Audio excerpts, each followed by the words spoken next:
this video, I'm going to go over with you guys very quickly because, I'm looking, the trending topic really right now is on P. Diddy Combs. And I'm going to go over with you exactly the accusations against P. Diddy, what are the possible outcomes, and especially if you are a celebrity, what exactly are the lessons to be learned from this? So let's get started, okay? This is Kennedy Thomas, and I like to spend a lot of my time on Instagram, but today I made a decision to come here because fundamentally speaking, there is quite a number of noise going on right now about P. Diddy, and the truth about it is this is one of these cases that's capturing the entire country, if not the entire world, especially if you are in the music space. So let's get started. Who is Sean Diddy? Who is Combs?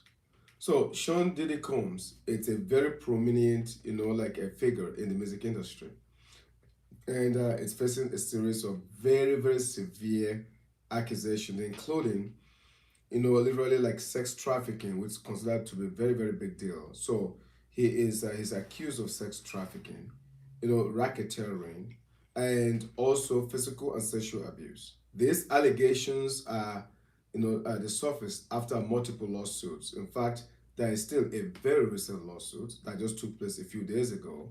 And the truth about it is this: these allegations are pretty serious allegations, notably, especially from the ex-girlfriend Cassie Ventura, who accused Diddy of physical abuse, coercion, into sex acts, even rape during their relationships.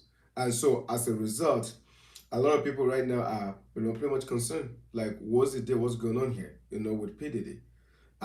You see, as I go over this with you guys, I just want you to know nobody knows exactly because obviously you're guilty until proven, you are innocent until proven guilty. But when you start talking about the accusations against P. Diddy, when you start talking about the possible outcomes, when you start thinking about the effect on celebrity, I'm going to give you both sides of the eye so that you can see this clearly. So when you're poor, you have a different type of a problem. When you're rich, you have a different type of a problem. Someone who's not disciplined, who doesn't have exactly control of themselves, if big money comes, that's called big problems because now all eyes are on you. Everybody wants a piece of you, and it's easy for you to judge and say, oh, by the way, I wouldn't have done that. What the hell is wrong with them? But I know people, or people, who became rich overnight, and it's like they just changed overnight. Well, it's not really that they change. What really happened is that who they were got very enlarged. That's really what happened. So in the case of P. Diddy's been, like a very big name for quite a while. So the prosecutors claim that literally like Combs orchestrated events, called freak offs. That's exactly what they call it, freak offs. Actually, it's crazy. FREAK. So that is what he orchestrated, and where women were coerced into drug-fueled orgies, that he recorded for leverage. So he will record all of those things. So cameras all over the house, every part of the house, is all wired. So this camera is really, these are the things that he uses against people. So it's a leverage against people, according to to information. Now, I want to hear this very clearly. This coercion that P Diddy, apparently was involved in, the drug issues that he was involved in, this were allegedly part of a broader criminal network. So Diddy got caught in the process of a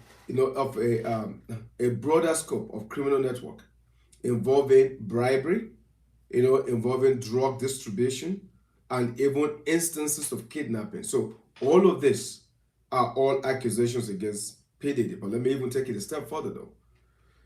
P Diddy is ready to talk from what they're hearing. So right now, he's in jail, and he's willing to talk. Basically, he's trying to save himself. Although the lawyers are playing some incredible games, which by the way, he hired very expensive attorney who should do their job. So the lawyers are claiming stuff. Oh, by the way, he's suicidal. The lawyers are saying he's on a hunger strike. The lawyers are saying, that Diddy doesn't want to eat any food for obvious reasons, because Diddy is also afraid that, he might be poisoned. So wait a minute. If you want to commit suicide, Shouldn't you eat everything? If somebody poisons you, then you die. But at the same time, he's not eating. That's news. He's not eating. And in addition to that, he is absolutely, prepared to speak. Essentially, he's going to corroborate his own version of the story, but it's going to have names and it's going to have people. So right now, everybody that attended the freak off party with Diddy, they are scared to death right now. They are all very, very scared to death. And they should. They should. Because it is, if you look at the list, is who is who, I mean, literally, who is who in the music world and even in the world of acting. The outcomes of this case could have very major legal, and reputational consequences for Combs. It could. Some people say he's done. Like is when I say done, done as done to the point that this guy may actually be in jail for the rest of his life. Some argue, that because this is a federal case, it's not a state case.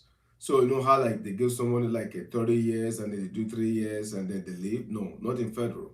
In federal, whatever number of years you have to serve, you can only ready, or you can only reduce that by only 15%. That's it. So if this guy is sentenced for a long duration, he's done. He's toast, completely toast.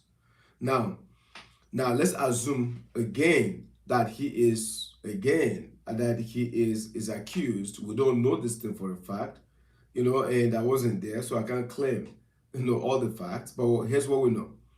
We know this, that right now that Diddy is potentially leading, to a very lengthy prison sentence if convicted. For celebrities, what this case is revealing to us, if you remember your O.J. Simpson case or I mean, kind of really celebrity cases, what this is telling us is this, that if convicted, celebrities emphasizes, again, celebrities, they emphasize the need for accountability, the need for transparency, and also the need for what we call, or the dangers, you say, the dangers of abusing power.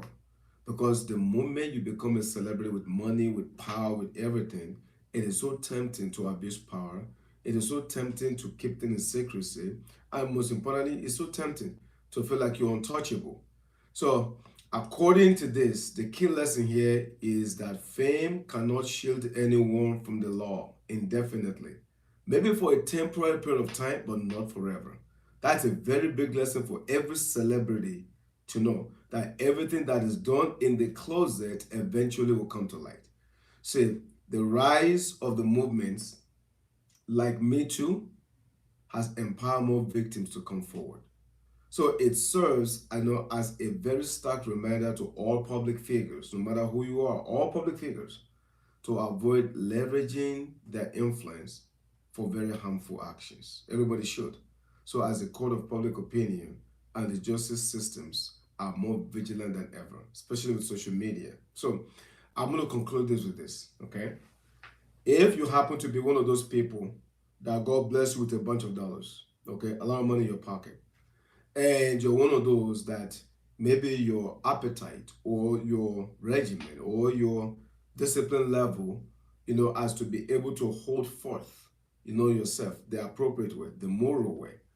If you're one of those people that you haven't learned the moral principles, okay, of doing life the correct way, my advice to you is this: spend a lot of your time first, in the domain of moral maturation first, where you actually get mature. You got mature because now you understand and things make sense to you, that you figure out who you are first. So when the money comes, then the money will push you to the next level, aka money pushes you to enlarge your personality. So you really don't change when money comes. All money did is just gave you a bigger mic and it made you more of who you already are.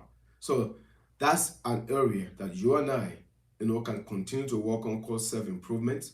And for those of you who are very spiritual, I say this: it's either you follow God or you follow the devil. There's nothing in between. So you either for God or you either for the devil. But I promise you one thing, okay? If you are for the devil, it's a temporary win.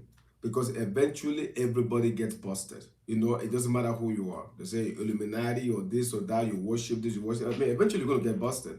So that part, it's already a given. Now, if you're for God, guess what happened to you? You have a sound moral aptitude that allow you to contain, literally all your lusts, every other thing in your body that will make you just go, the world's way. That your moral aptitude and your moral compass will be more solid. Why? Because you have a leverage, against the Bible, against the Quran, against the, again, whatever religion you belongs to. But you will have something to compare yourself to. So anyway, I'll bring this to a close. Key point number one. Okay? Key point number one. Do everything you can within your power to make sure you don't abuse, whatever status you have, your influence. Key point number two. Make sure you learn to truly be very transparent. Transparency helps a lot. And if you're a celebrity, don't put yourself in a position where you could be accused either falsely or correctly. But if you're transparent and you have people with you all the time and you're not doing things alone by yourself, and you travel, with people around you, I promise you, Queen, is very nice to see you. Okay, you'll be good. You absolutely will be good. The key point number three, don't let money, bring the worst out of you. Let money bring the best out of you. Key point number four, okay, don't be very hasty to judging, okay? Don't.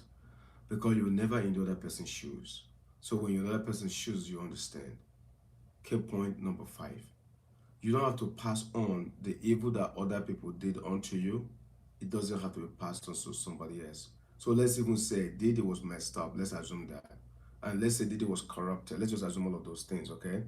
Diddy didn't have to pass that on to somebody else. That whole entire thing could die with them. However, this is what happened, if God doesn't come first in your life. And of course, the last but not the least, okay? Work on yourself. Do your own personal identity audit on yourself first. And make sure that you're very clear and you know who you are. Like Epictetus or Socrates says, men know who thou art, or, men know thyself. So if you do that part, men in this case mean men and women, that if you know who you are, by the time all your blessings comes, guess what happened? You are in a very good position to be able to continue to make a difference in the world. So anyway, if you enjoy my content as usual, okay, follow me, subscribe to my channel. I'm gonna go live on IG in the next probably 20 or 30 minutes, and for some of you who have a lot of questions for me as usual, just join me on Minect, Minnect, Minect. Join me on Minect so that we can continue conversation. So with that said, thank you everybody, and thank you for joining me. Please walk like it's up to you and pray like it's up to God. I will see you guys on my IG in the next 20 minutes. Bye everybody. Bye now.